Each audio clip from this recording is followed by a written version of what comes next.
What it is, what's good, fight family, what is good?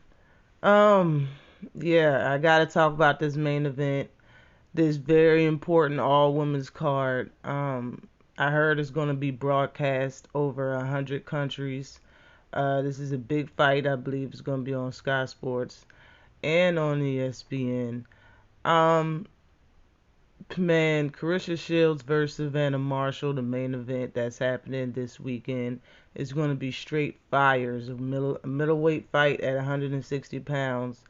Um, both of the ladies, man, has done a very good job, and I have to say both because the promotion that Savannah Marshall has been doing on the UK side and a lot of interviews. She's putting in the work, and we all know that Claressa Shields is also putting in the work. This is going to be a very, very good fight to watch. Um, as far as that last press conference, and I just watched it goes, it was highly entertaining.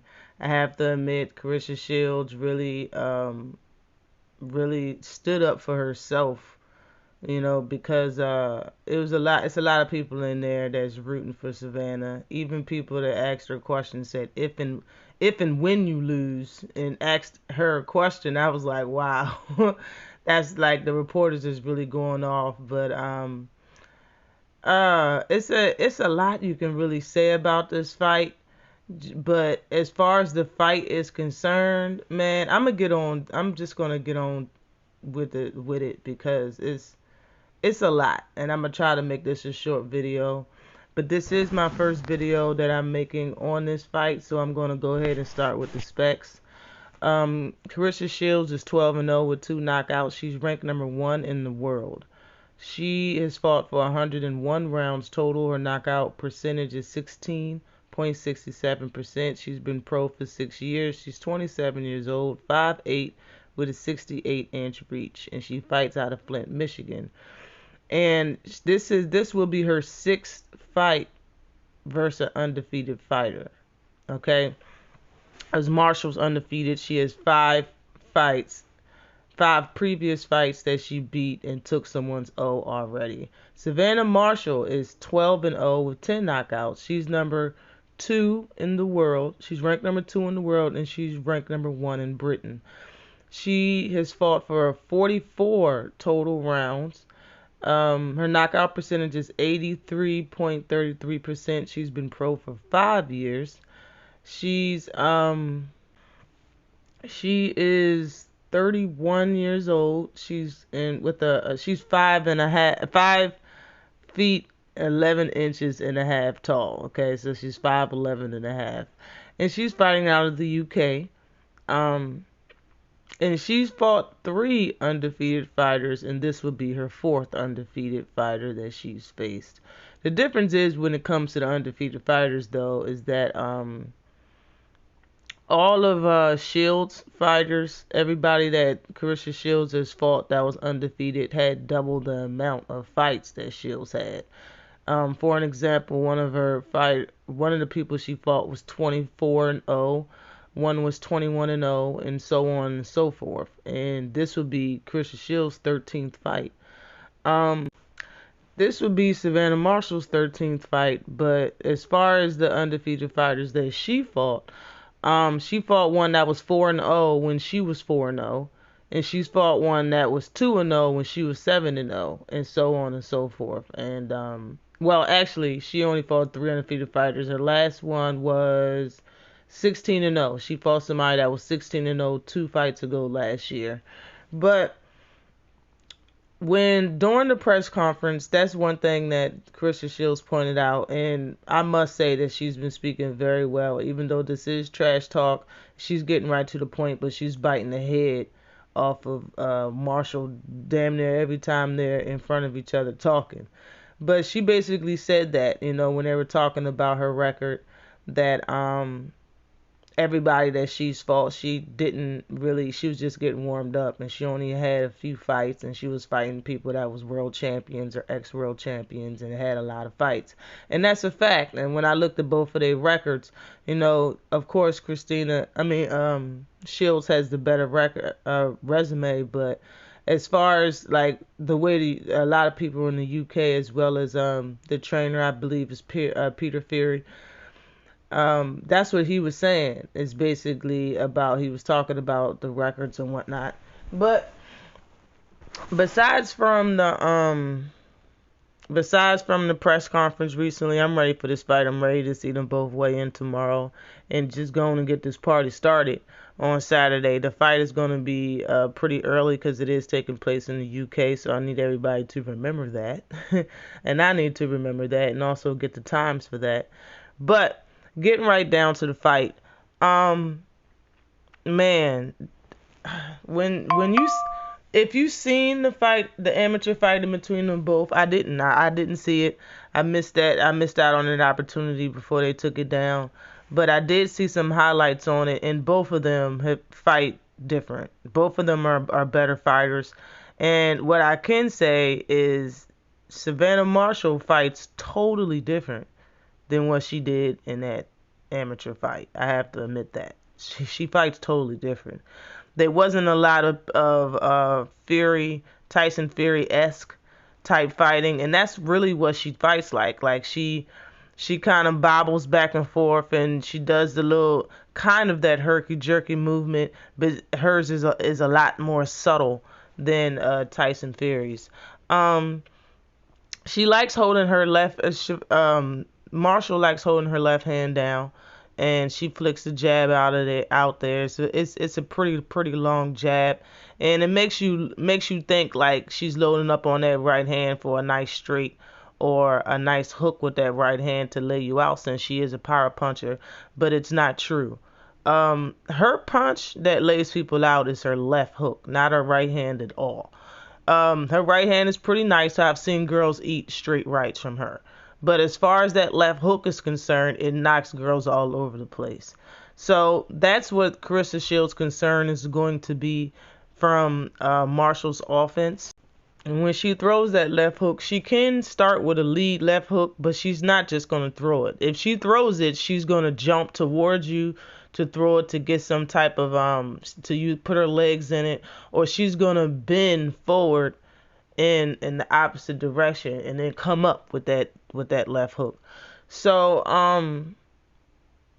it's like she's when she throws her left hook, to me she kind of telegraphs it, in my opinion.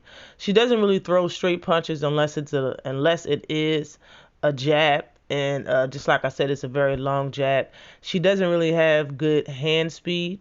Her feet isn't the best, but she uses her feet to actually get into position very well. Okay, she uses her feet to get out of the way of punches, but for the most part, it's nothing but upper body. She does utilize head movement, and she moves her upper body forward and backwards, since she usually have the reach on a lot of her opponents. But her reach wasn't labeled. We don't, by her reach isn't on BoxRec, just her height at 5'11 and a half. I believe that was the same height as Christina Hammer, and that's one thing that Shields said, that her best opponent was Christina Hammer. And I don't know about that. Maybe, I think she only said that because she was the one that was 24-0. She had the most fights and she was undefeated. But she washed Hammer, in my opinion. I believe Hannah Gabriel, the one that dropped her, to me, that was her hardest opponent that she faced. But that's neither here or there. Another thing about Savannah Marshall is that she doesn't really like that whole bouncing on your toes, and that boxing way of fighting that she was fighting in the amateurs. Is not in her blood no more. That's not really what she does. She's a hunter. She stalks.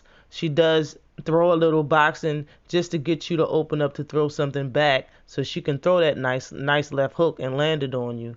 And another thing about her left hook is always, if she's gonna throw a combination, whatever she throws first, that second punch is gonna be a left hook. I don't care if it's a straight right, it's gonna be a left hook after that, or it's a right uppercut, it's gonna be a left hook after that.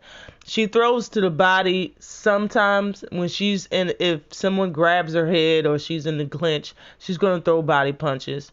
Um, she's a pretty good fighter overall. Like when it comes to all, it's like I said in my last video about Bumgardner and Mayer.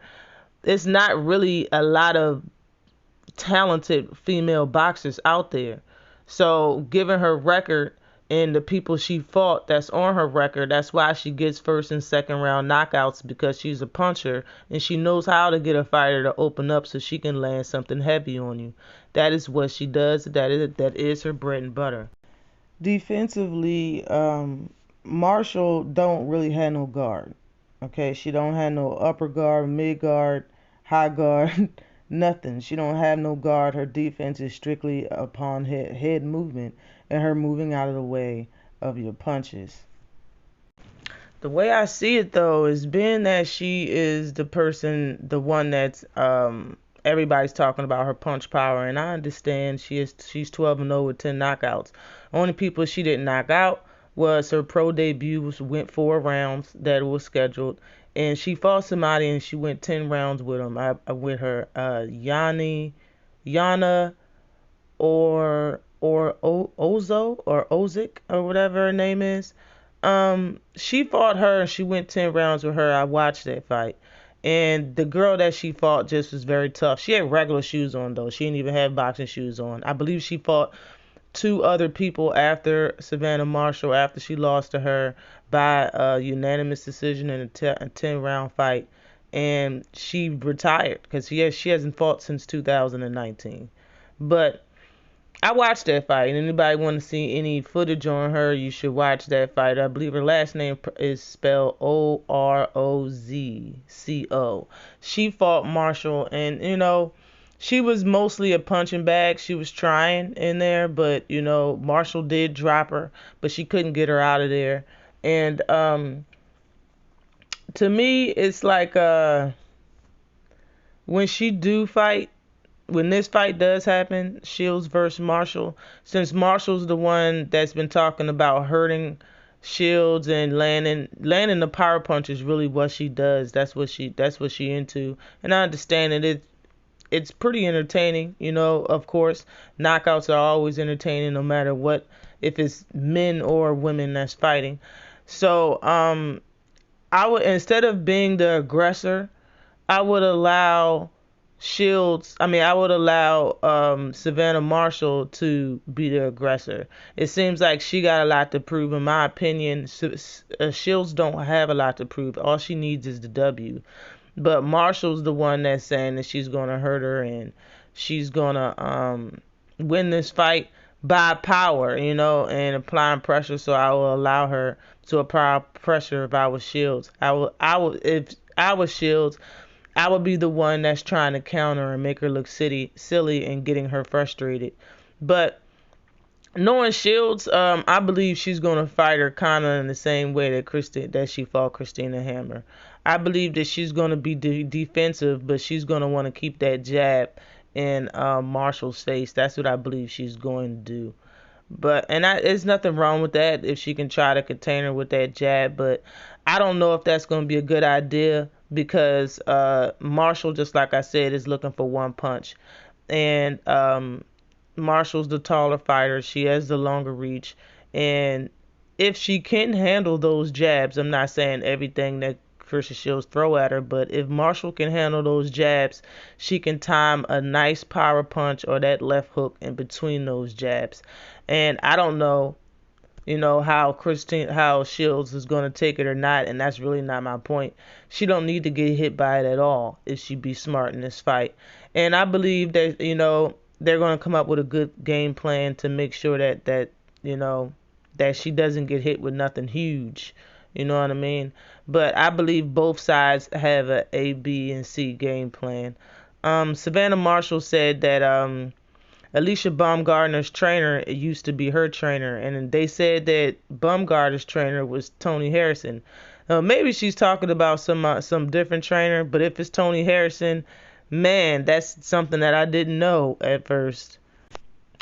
But the one thing that I realized after they talked on his last press conference is that Kristen, that Shields is right. You know, Marshall haven't fought a lot of good opponents. You know what I mean? And when I look at men's records, they first most men first 10 fights be, you know, a lot of nobodies or people that's past their time, and that's kind of how Savannah Marshall's record looks also. But on the flip side of that, we don't really know what Savannah Marshall's capable of. We know she has knockout power. That's why she has a high knockout ratio. You know, Shields has 2 knockouts, and Marshall has 10 knockouts, and both of them have 12 fights under their belt. It just seems to me that we don't like Shields had to adapt quickly and show a lot of what's in her tool bag, and I believe she's still developing and still getting better. But I have to say the same thing about Marshall. She's still developing and still getting better, and she goes in here and knocks these girls out without showing a lot of flaw, without showing a lot of technique, without showing what's in her tool bag, and we don't know really what is to expect in this fight from Savannah Marshall when it comes to um, Claressa Shields, and if Shields can frustrate her, and how this is all going to play out and how it's all going to look. So we can all pick, you know, whoever we want to win this fight, but this is close. It's not a wash to me. Like, this is a 60-40. Some would say a 50-50 fight. In my opinion, I believe it's a 60-40 fight just because Marshall hasn't, like, I've seen what Shields have in her tool bag. As far as Marshall is concerned, I've seen that she do have some boxing IQ. She does move her head, and she got power. That she doesn't have that quick of feet, and she doesn't have quick hands at all. And we don't know, like, it's a lot of unanswered questions as far as her chin, and you know, if she can adjust on her own on the fly instead of waiting for her corner. But you know, this is women's boxing. This is 2 rounds, 2-minute rounds. So I'm gonna go with Christine. I keep saying that. I'm gonna go with Claressa Shields to win this fight. But anything is possible, man. Marshall's a dog, and she's ready for this fight, which makes it even more interesting. But I'm going to go with Shields for a unanimous or maybe majority decision win in the UK for this main event. And this fight will be on the zone as well. I believe the card is going to start at 2 p.m. I had to look that up real quick as far as the time to give to everybody. So I believe it's going to be Sky Sports in the UK, the zone, and in the US is going to be on ESPN Plus. Now you see, this is everybody that's going to be on the card. It's here on the screen. So we are going to get some very good fights. I believe there's like 5 or 6 fights on the undercard, maybe 7, and then it's the co-main and the main event. Shout out to you if you made it to the end of this video, as it is a bit lengthy, but always like and subscribe to the channel. Peace.